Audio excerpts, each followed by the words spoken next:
It begins in darkness. Not the soft darkness of a moonless night, but the absolute crushing blackness of a ship's hold, somewhere deep beneath the Atlantic Ocean, in a year when the world's greatest empire was bleeding silver like a wound that would never close. You cannot hear anything but the sound of the ocean, not the romantic ocean of painters and poets. This is the raw, indifferent Atlantic, 2,000 miles of churning gray violence that has already swallowed 1,000 ships and 100,000 souls. The walls around you are 6 inches of solid wood. Outside, that wood is all that separates you from the deep. Above you, stacked in darkness like the dreams of kings, are crates of silver coins, iron-bound chests of gold dust, sacks of pearls harvested by enslaved divers from Caribbean oyster beds, and emeralds, dense green Colombian emeralds, wrapped in oilskin and sealed with wax. The cargo in this one hold is worth more than most European kingdoms earn in a decade, and someone out there wants it. They have always wanted it. Since the first Spanish ship crossed the Atlantic with American treasure in its belly, 1,000 different men in 1,000 different places have drawn charts, organized fleets, corrupted officials, built faster ships, and sharpened cutlasses, all for a single consuming purpose: to take what Spain had taken from an entire hemisphere and claim it for themselves. This is the story of the most audacious logistical operation in the history of the world. A 200-year-long battle between an empire desperate to keep its wealth and an ocean, and a world desperate to steal it. This is the story of the Flota de Indias, the Spanish treasure fleet, the machine that made Spain the richest nation on earth, and then, almost inevitably, played a central role in its destruction.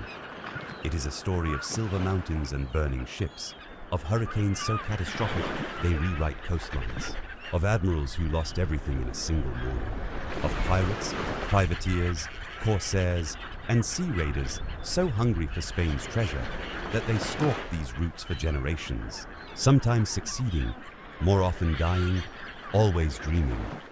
And it is a story that has never truly ended. Because right now, at this moment, somewhere beneath the waters of the Caribbean and the Gulf of Mexico, the bones of those ships are still lying there, still carrying their cargo, still waiting. To understand the treasure fleet, you first have to understand the treasure. And to understand the treasure, you have to go to a mountain. In 1545, in what is now southern Bolivia, at an altitude of nearly 14,000 feet, high enough that men stumble and their lungs ache and the cold is a living thing, a Quechua man named Diego Hualpa built a fire to keep warm during a bitter Andean night.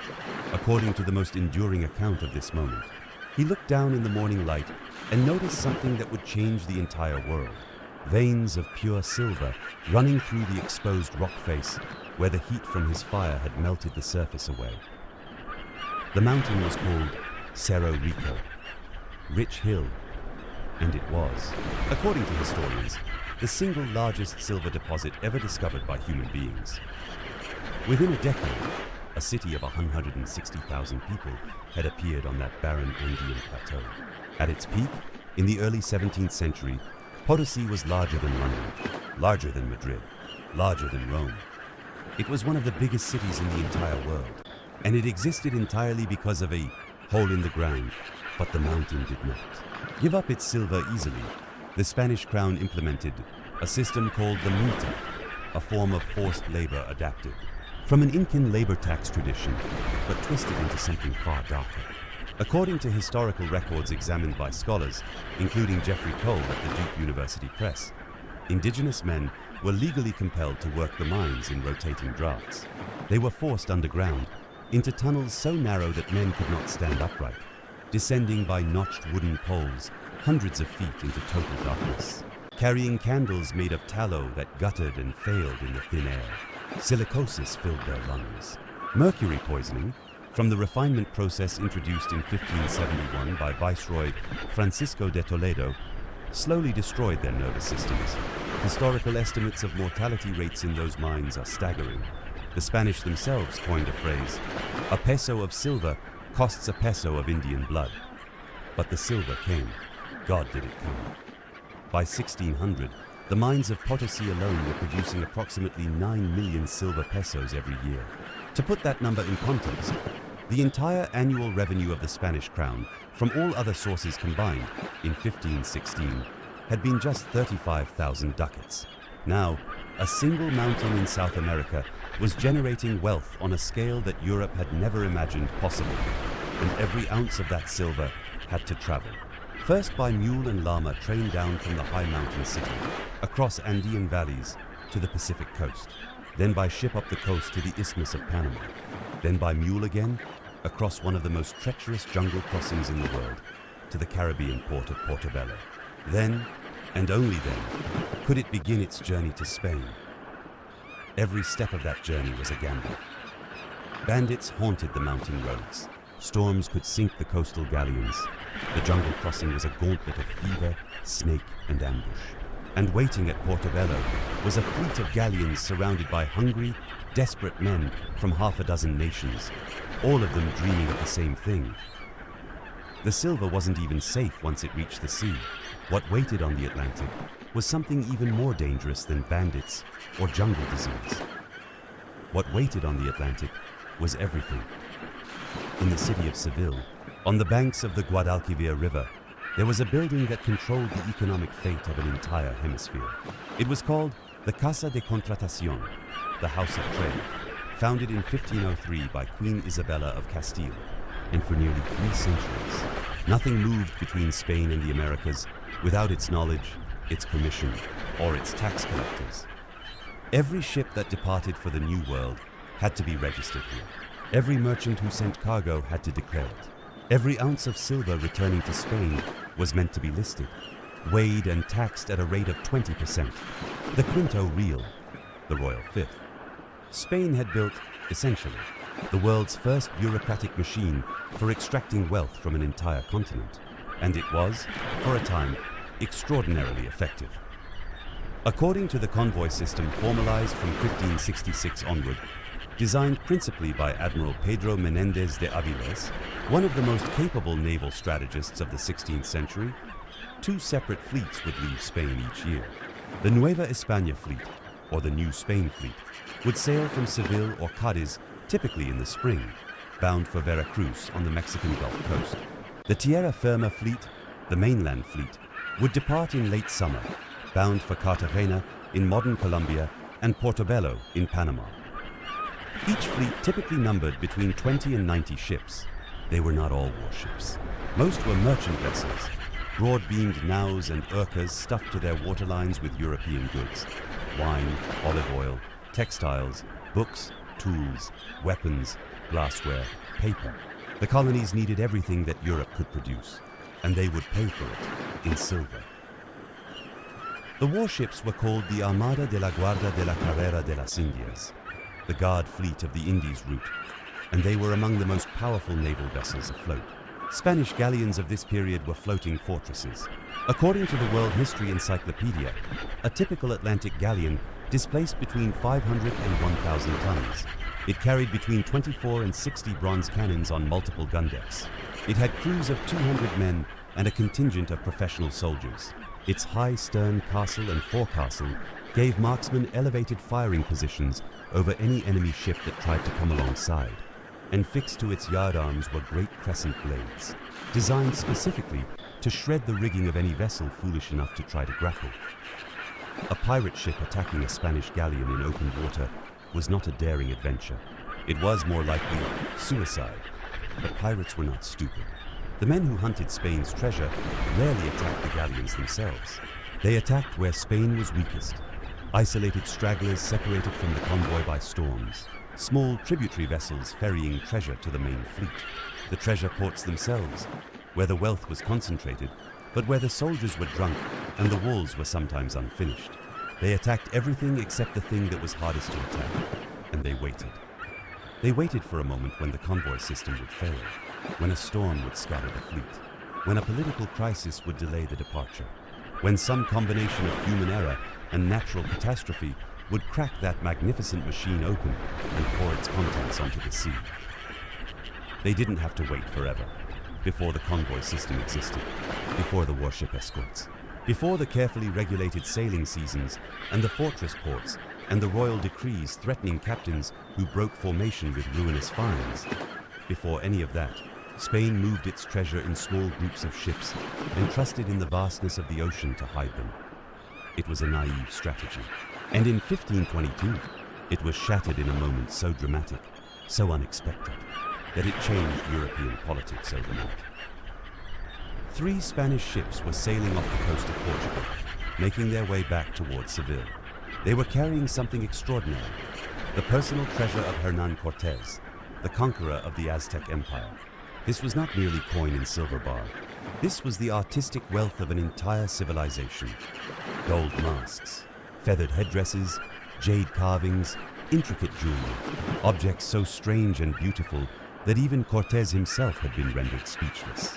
He was sending them to the court of Emperor Charles V, a gift calculated to demonstrate the almost incomprehensible richness of what Spain had found in the New World. Waiting for them was a French corsair named Jean Fleury. He had 8 ships. He was operating under a letter of marque from the French crown, which meant that France and Spain were technically at war, which, in this era, was essentially always true.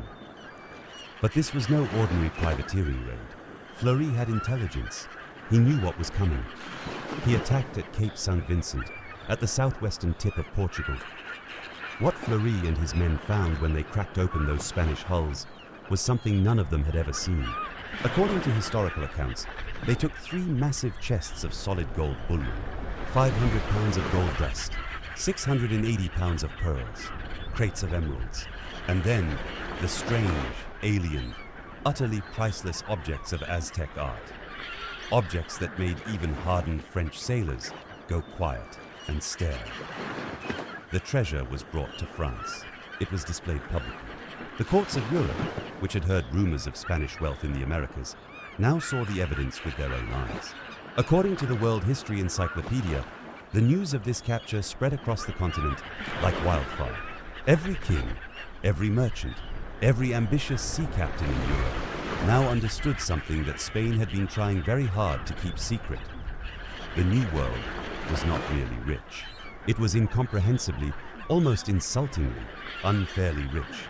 And Spain was moving that wealth across an open ocean with almost no protection. Fleury was eventually captured by Spanish forces and hanged in 1527. But the damage was done. The treasure hunt, the centuries-long, oceanic imperial treasure hunt, had officially begun. Spain would spend the next 200 years trying to stay ahead of it. The convoy system that Spain built in response was one of the most complex logistical operations the world had ever seen.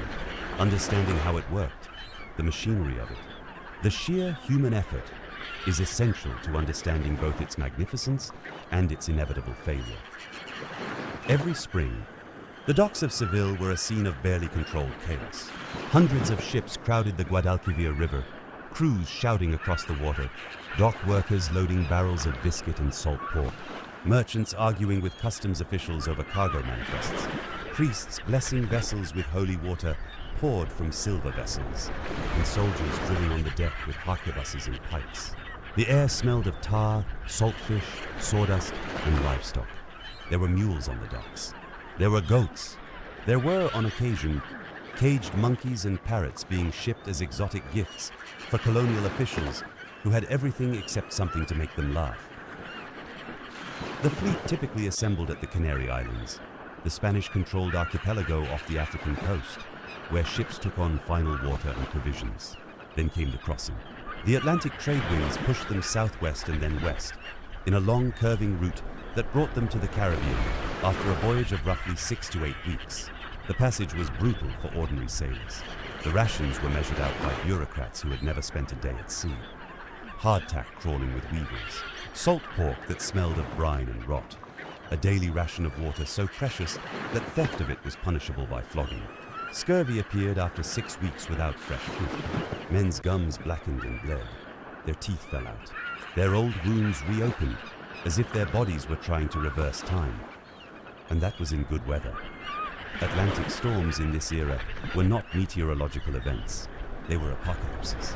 There were no weather forecasters, no satellite imagery, no early warning systems. A storm could appear from nowhere in a matter of hours and turn a fleet of 40 ships into kindling. The Gulf Stream and the Caribbean hurricane season created windows of relative safety, late spring and early summer for the outbound voyage, early autumn for the return. But the windows were narrow, and the consequences of misjudging them were catastrophic. Once in the Caribbean, the fleet split. The New Spain fleet would hop westward through the islands: San Juan in Puerto Rico, Santo Domingo on Hispaniola, Santiago de Cuba, before arriving at Veracruz on the Mexican coast. There, the ships would winter, loading silver from the Mexican mines and, crucial, the goods that had come overland from Acapulco on the Pacific coast: silks, spices, porcelain, and other luxuries from the Manila galleon trade. The return cargo was fabulous. The Tierra Firme fleet went south to Cartagena and then to Portobelo. At Portobelo, once a year, something extraordinary happened. The port town, small, fever-ridden, malarial, nearly uninhabitable during the rest of the year, transformed itself for approximately 6 weeks into one of the most extraordinary trade fairs in the history of the world. Ships arrived from Peru carrying silver from Potosí. Merchants from Lima rubbed shoulders with agents from Seville. Cloth, tools, books, wine, and weapons flowed one direction. Silver, gold, emeralds, pearls, and cacao flowed the other. The volume of trade conducted in those 6 weeks was staggering. And then, almost as quickly as it had materialized, Portobelo emptied. The treasure was loaded. The ships departed, and the town returned to silence, heat, and yellow fever. Both fleets then converged on Havana, Cuba, and Havana was the beating heart of the entire system. Historians debate which city was truly the capital of the Spanish Empire. Madrid was the seat of the throne. Mexico City was the largest city in the Americas. But in terms of strategic and economic importance to the functioning of the empire itself, Havana had a strong claim to being the most critical place in the Western Hemisphere. Everything passed through Havana, every piece of treasure heading back to Spain.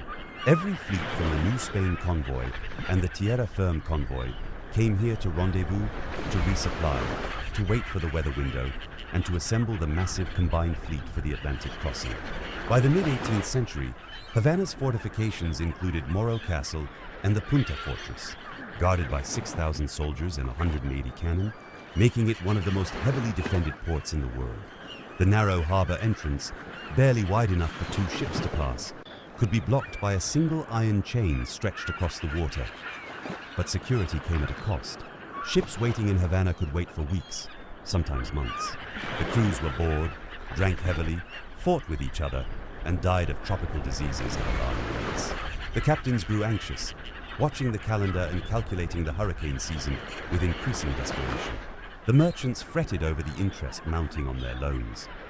And here was the terrible dilemma at the center of the whole system. To leave too early meant leaving in the dangerous early summer season.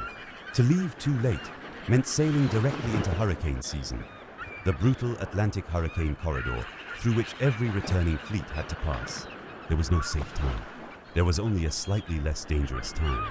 And the decision of when to leave was made by men under enormous financial and political pressure. Men who were simultaneously trying to serve the crown, protect their cargo, keep their investors happy, and stay alive. Get it wrong, and you didn't just lose ships, you lost everything. In 1572, a relatively unknown English captain appeared off the coast of Panama with just 73 men and a plan so audacious that the Spanish, when they heard about it, could not entirely believe it.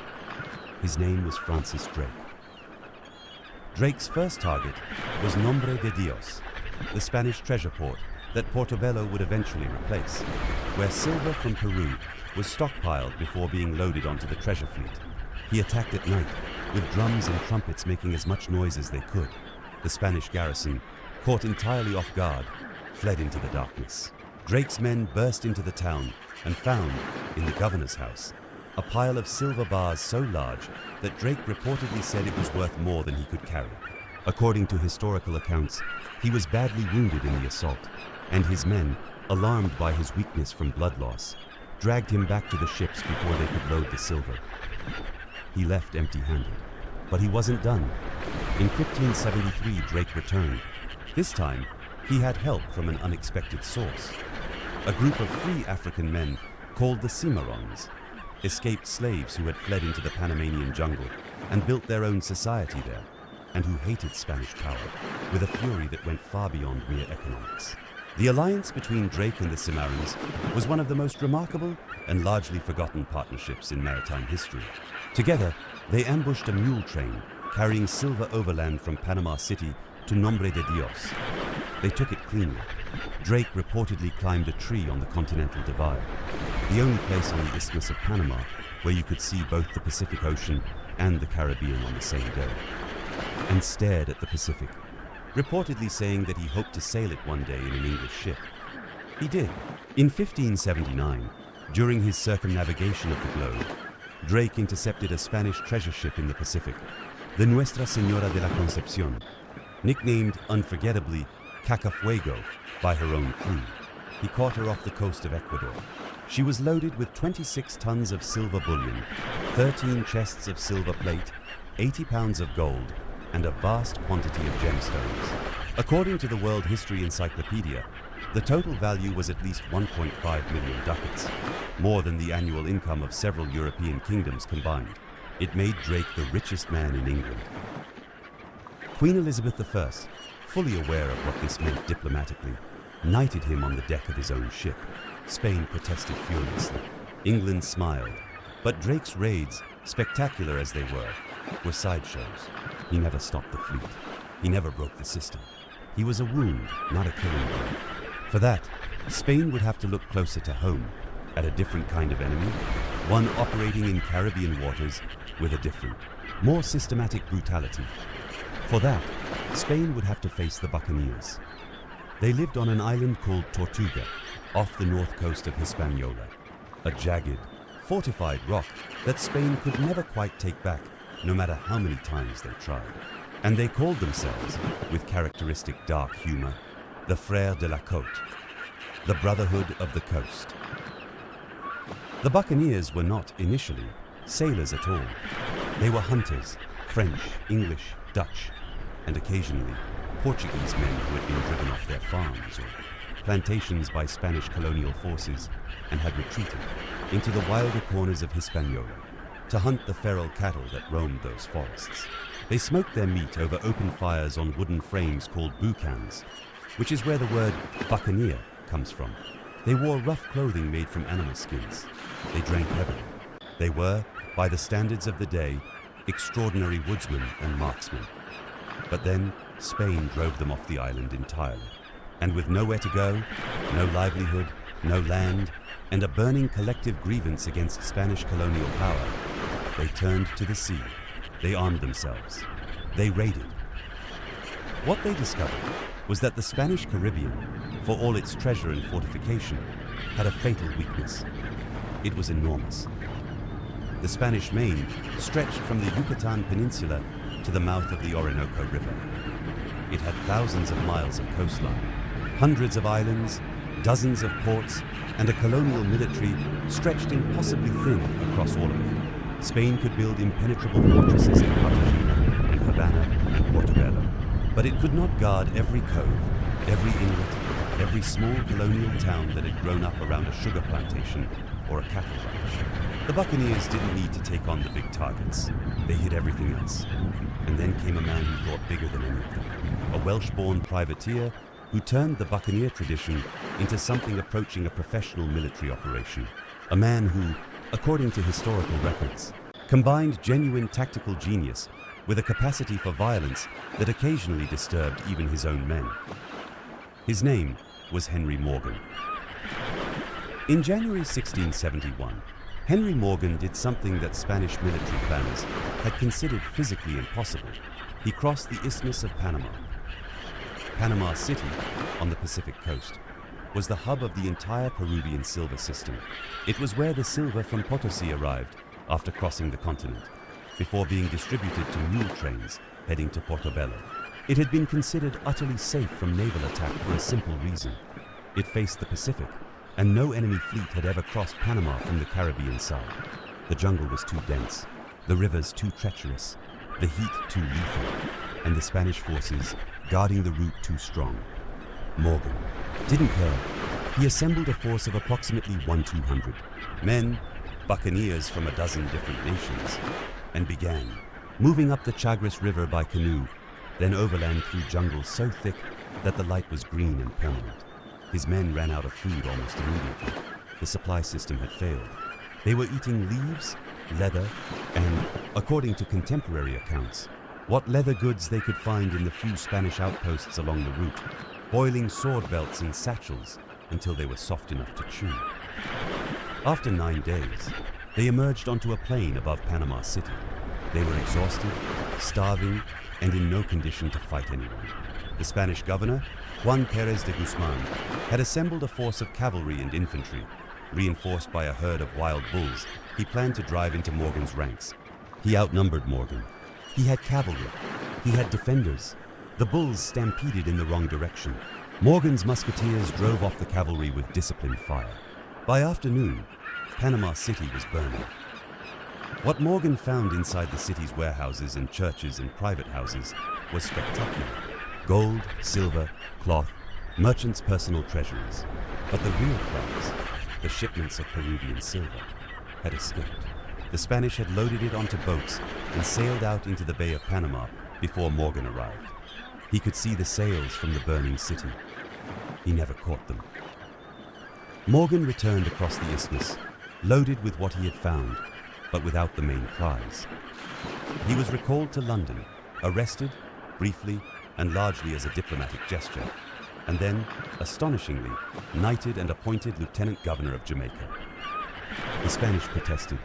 The English, as before, smiled. But Morgan had demonstrated something genuinely alarming for Spain. The treasure ports were not impregnable. The empire was vulnerable not just at sea, but at its most fundamental logistical nodes. And there was an even more alarming demonstration of that vulnerability coming. One that would unfold not through human cunning, but through the most terrifying force in the natural world.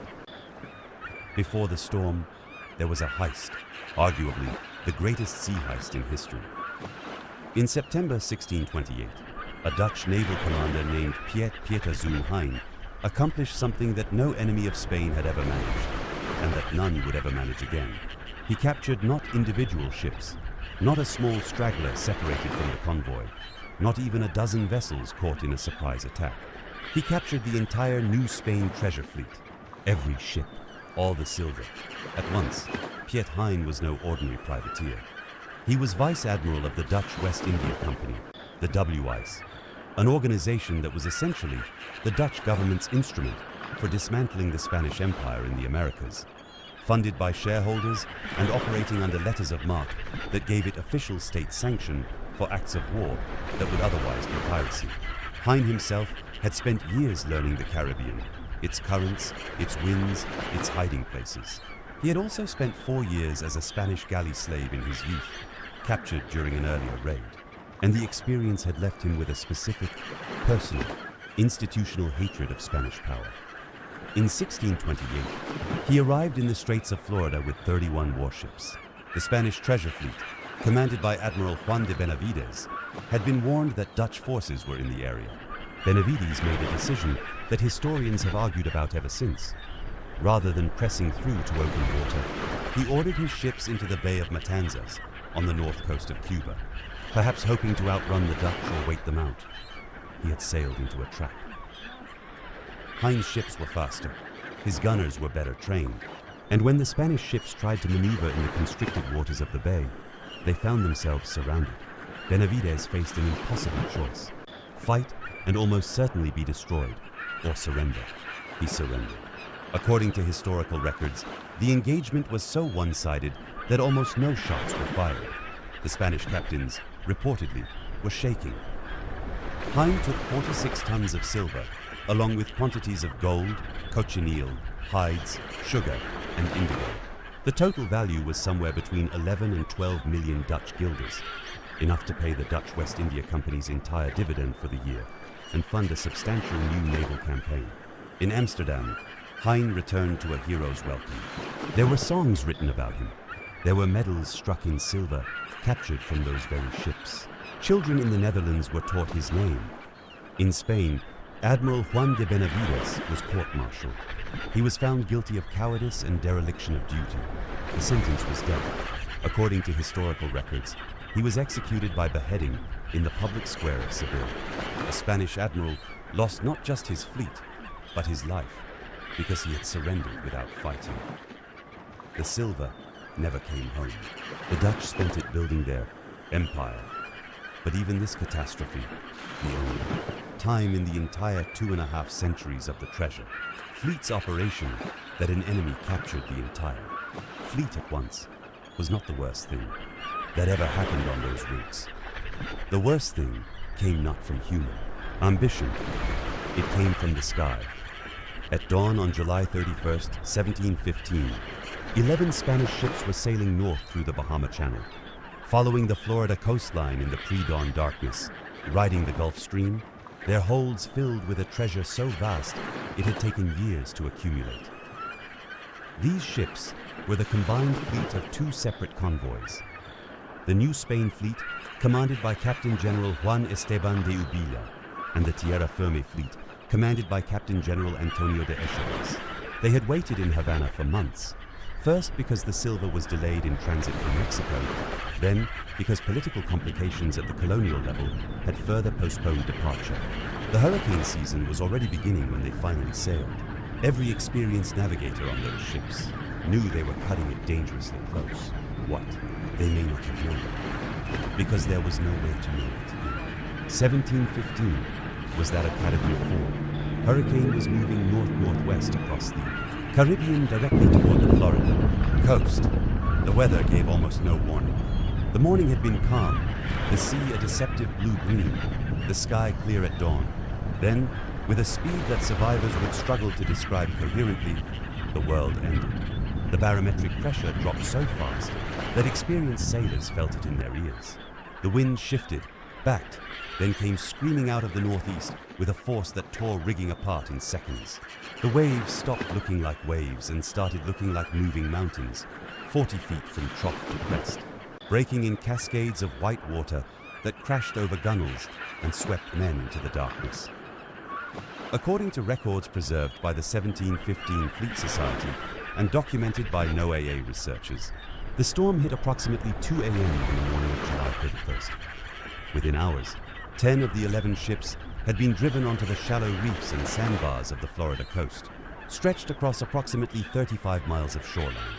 The 11th ship, a French vessel, the Griffon, sailing under Spanish contract, managed to ride out the storm and survive, the only vessel of the entire combined fleet to make it home.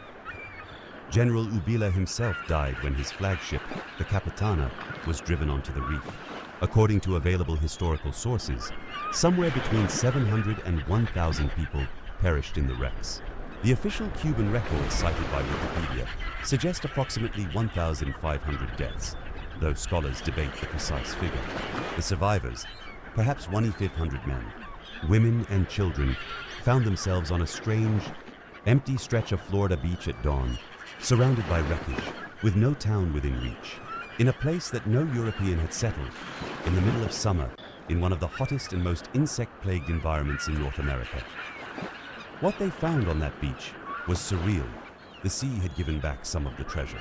Chests had cracked open and scattered silver coins across the sand. Bars of silver lay half buried in the wet beach. In the shallow water, just offshore, the broken hulls of the great galleons were visible, their timbers cracking and shifting in the post-storm swell, their cargo still visible through the clear Florida water. The survivors set up camp. They sent dispatches north and south for help, and they began, almost immediately, the desperate work of salvage. Spain organized a professional salvage operation under a Cuban sailor named General Don Juan del Hoyo Solórzano, deploying Indian divers, men from the Caribbean, whose diving skills had been exploited for pearl harvesting for generations, to go down into the wrecks and retrieve what could be retrieved. Over the following months, the salvagers managed to recover a substantial portion of the treasure. The official records suggest they retrieved the majority of the silver, but not all of it, and someone was watching. Word of the Disaster spread across the Caribbean with a speed that seemed impossible for an era without telegraph or radio. The grapevine that connected the ports and pirate havens of the colonial Caribbean was extraordinarily efficient when the news was sufficiently dramatic. And the news that 11 Spanish treasure ships had wrecked on the Florida coast, and that their silver was lying in shallow water barely 50 yards from a beach, was perhaps the most dramatic news that grapevine had ever carried. Privateer named Henry Jennings heard it in Jamaica. Jennings was a man in an awkward position. The War of the Spanish Succession had ended in 1713 with the Treaty of Utrecht, which meant that England and Spain were technically at peace. Jennings held a commission from the governor of Jamaica that allowed him to patrol against pirates, but emphatically did not authorize him to attack Spanish vessels or installations. He was, legally, supposed to be one of the good guys. He sailed for Florida anyway. In late December 1715, Jennings arrived at the Spanish salvage camp on the Florida coast with a small fleet. The salvages had established a fortified camp on the beach, with soldiers guarding the recovered silver. Jennings studied the situation and concluded, with the ruthless clarity of a man who has made a very specific moral calculation, that the opportunity was too good to pass. According to historical records, on December 28, 1715, he attacked the salvage camp. His men overwhelmed the guards, and Jennings sailed away with what various historical sources estimate at somewhere between 120,000 and 350,000 pesos in recovered silver, treasure that the Spanish had already pulled from the wrecks and stacked on shore. This was not piracy on the high seas. This was, legally speaking, robbery on land, from a nation that England was not at war with. The governor of Jamaica, who had issued Jennings his commission, was reportedly furious. The Spanish government lodged furious diplomatic protests, and Henry Jennings, who had crossed a line he could not uncross, found himself declared a pirate, which meant that returning to Jamaica or any other British port was now potentially fatal. He went to Nassau instead. And Nassau, in the years between 1714 and 1718, was something that the world had never quite seen before and has never quite seen since. A fully operational pirate republic, home to perhaps 1,000 active pirates at any one time, governed by a loose collective consensus, flying no national flag, answering to no king. Its most famous resident was already there when Jennings arrived, a man who had been born, historians believe, in Bristol, England, to a merchant family, and who had sailed first as a legitimate privateer before the peace treaties of 1713 stripped him of his commission and left him with a ship, a crew, and a set of skills that had exactly one market. His name was Benjamin Hornigold, and he had a protege, a younger man, brilliant and dangerous, who was watching everything, learning everything, waiting. His name, the name history would give him, the name that would become a synonym for a certain kind of magnificent, terrifying audacity, was Edward Teach, better known as Blackbeard. Blackbeard's story is inseparable from the story of the treasure fleet, because the treasure fleet created him. Not directly, not in the sense that he was specifically hunting the flota's galleons, but the treasure fleet had built the colonial Caribbean economy, and the collapse of privateering employment after 1713 had produced a generation of skilled, armed, desperate maritime professionals with no legitimate outlet for their abilities. The golden age of piracy, roughly 1715 to 1726, was born directly from the same economic and political convulsions that had created and then disrupted the treasure system. Blackbeard, Edward Teach or Thatch, the historical spelling is uncertain, was not, by most accounts, the greatest navigator or the most skilled tactician among the pirates of the Golden Age. What he was, according to both historical evidence and the testimony of contemporaries, was a master of psychological warfare. He understood that his power rested not on his ability to fight every ship he encountered, but on his ability to terrify every ship into surrendering without a fight. He cultivated his appearance with what can only be described as theatrical genius. The enormous black beard, grown to his chest and tied with ribbons, the smoking, slow-match fuses he wove into his hair during combat, so that breathing himself in smoke made him look like something that had walked out of a nightmare. The crossed bandoliers carrying 6 pistols, the theatrical, enormous hat. But Blackbeard's story ends the way most pirate stories end, which is to say badly. In November 1718, the Lieutenant Governor of Virginia dispatched a naval expedition under a Lieutenant Robert Maynard. They cornered Blackbeard's sloop, the Adventure, in the shallow inlet of Ocracoke on the North Carolina coast. The battle that followed was short and savage. Blackbeard received multiple pistol wounds and sword cuts before finally going down. Contemporary accounts claimed he absorbed 5 musket balls and 20 sword wounds. Maynard had Blackbeard's head cut off and suspended from the bowsprit of his sloop.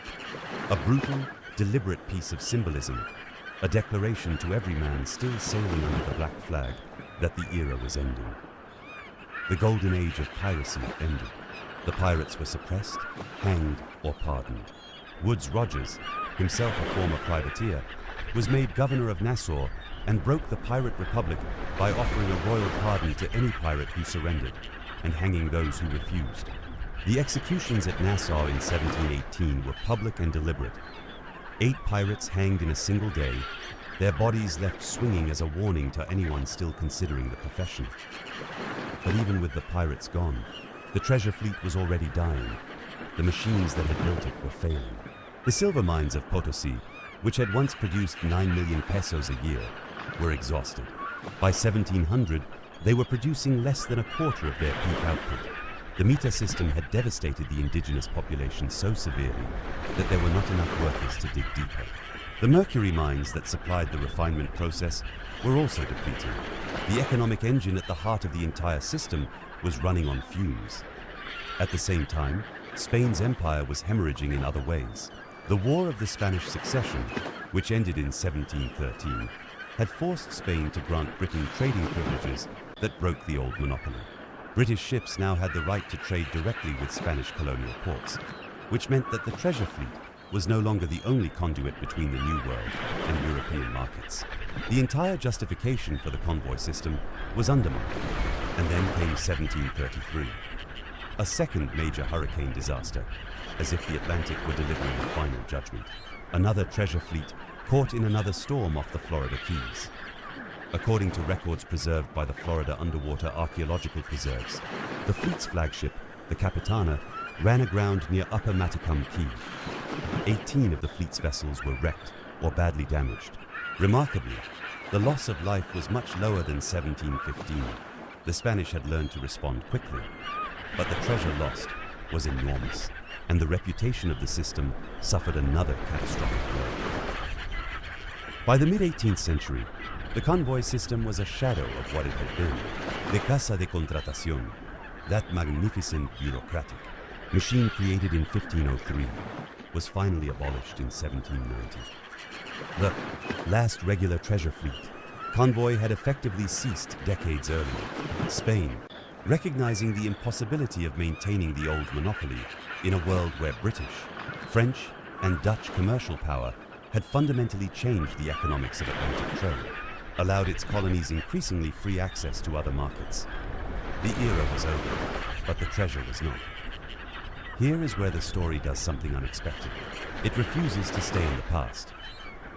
In September 1622, a hurricane struck a Spanish treasure fleet in the Florida Straits. 8 ships went down. Among them was a galleon named the Nuestra Señora de Atocha, which had been carrying, according to her manifest, 901 silver bars, 161 gold bars, 255 pounds of emeralds, 582 copper ingots, and 525 bales of tobacco, along with a far larger quantity of contraband silver that was never officially registered, but that the ship's cargo capacity strongly implies was there. With 265 people aboard, only 5 young sailors survived by clinging to the ship's mizzenmast, the only piece that remained above water after the hull broke apart. The Atocha sank in approximately 55 feet of water in the Florida Keys, and it stayed there for 363 years. In 1969, a treasure hunter named Mel Fisher began what would become one of the longest, most obsessive, most heartbreaking treasure hunts in modern history. For 16 years, Fisher and his team dove, searched, and found tantalizing fragments. A cannon here, a gold bar there, but never the main cargo. In 1975, his son Dirk Fisher and Dirk's wife Angel were killed when their salvage boat capsized during the night. Fisher continued searching. On July 20th, 1985, Fisher's crew dove onto a site in the Florida Keys and found themselves looking at history. 40 tons of silver bars, still stacked in their original rows in the shattered hold of the Atocha, exactly as they had been placed 363 years earlier. The silver bars had a greenish patina on them, but they were intact. The emeralds were still in their settings. The gold bars caught the underwater sunlight like fire. Fisher's reply when he was told the news has become legendary. Today's the day, and the Atocha is not alone. The San Jose, a 64-gun Spanish galleon sunk in 1708 by British warships off the coast of Colombia during the War of the Spanish Succession was confirmed in 2015 as lying at a depth of approximately 600 meters off the coast of Cartagena. Its estimated cargo includes 11 million gold coins, 116 tons of silver bars, and 573 kilograms of emeralds. Various estimates of its current value reach as high as $17 billion, making it arguably the most valuable shipwreck ever located. The Colombian government has declared it a national treasure.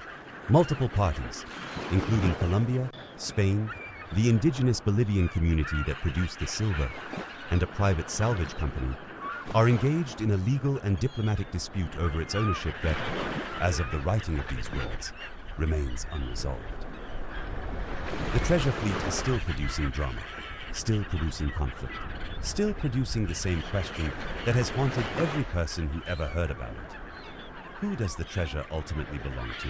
Step back from the individual ships, the dramatic battles, the spectacular storms, and look at what the treasure fleet actually did to the world. The consequences were so large that even today, 5 centuries later, economic historians argue about them.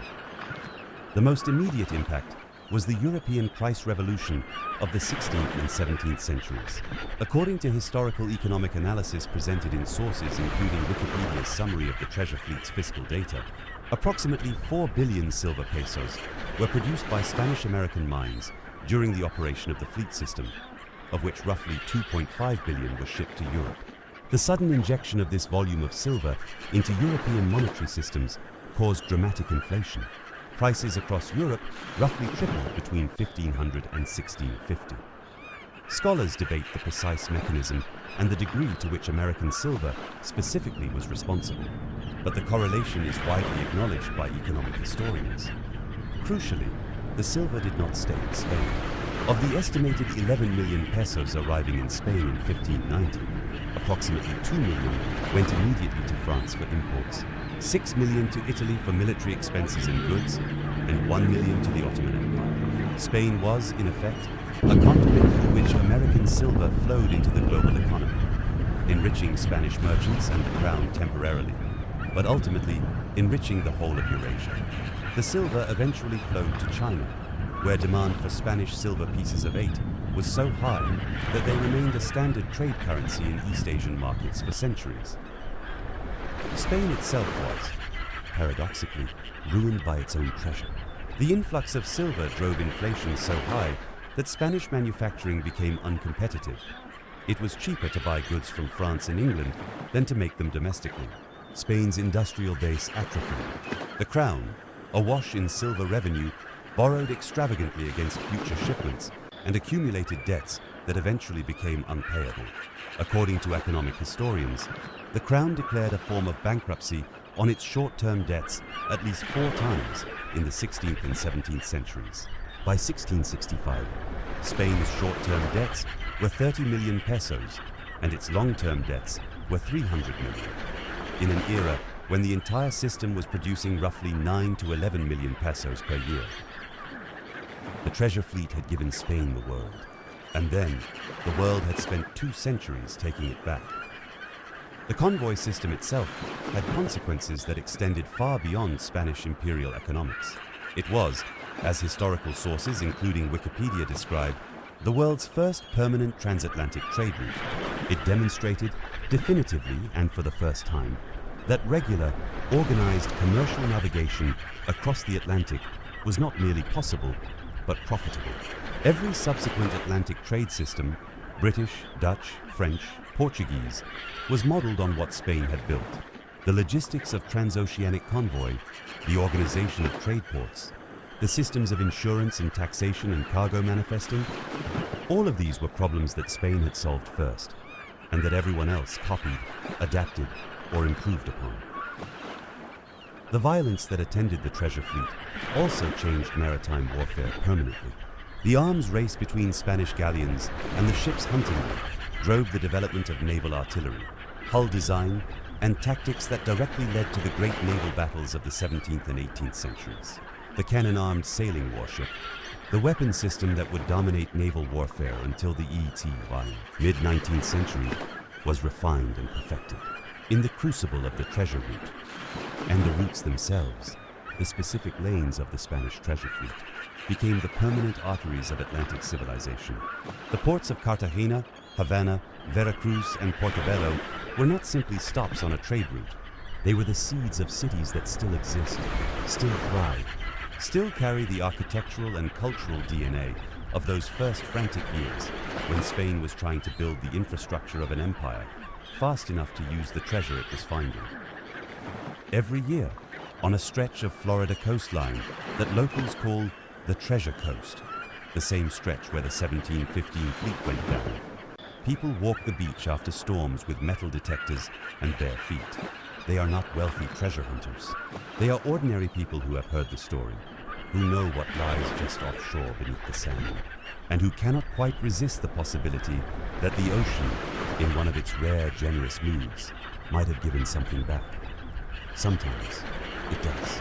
After particularly strong storms, Spanish silver cobs, the rough, hand-cut coins called macuquinas that were minted in the colonial Americas, wash up on the sand, tarnished black by 3 centuries of salt water, but undeniably, unmistakably real. A piece of 8, a silver half-reel, something small and heavy and almost 300 years old, that was loaded onto a ship in Veracruz or Cartagena by hands that are dust now, that crossed the Atlantic in a hold, above which men sweated and prayed and kept watch for sails on the horizon, that survived storms and pirates and the grinding anxiety of a dozen crossings before finally meeting the hurricane that ended everything on the night of July 31st, 1715. And now it is here, in your hand, on a beach in Florida, in the sunlight. That coin is the treasure fleet. Not the billions of dollars, not the geopolitical consequences, not the economic theories. That coin is a man's labor, extracted at terrible cost from a mountain in Bolivia by people who never consented to give it. It is a king's ambition, an empire's machinery, 1,000 sailors' fear. It is the smell of gunpowder and salt water and burning sails and the deep, particular grief of men who see their ship dying beneath them in the dark. The ocean kept the secret for 300 years. But some secrets, given enough time and a good enough storm, always find their way back to shore.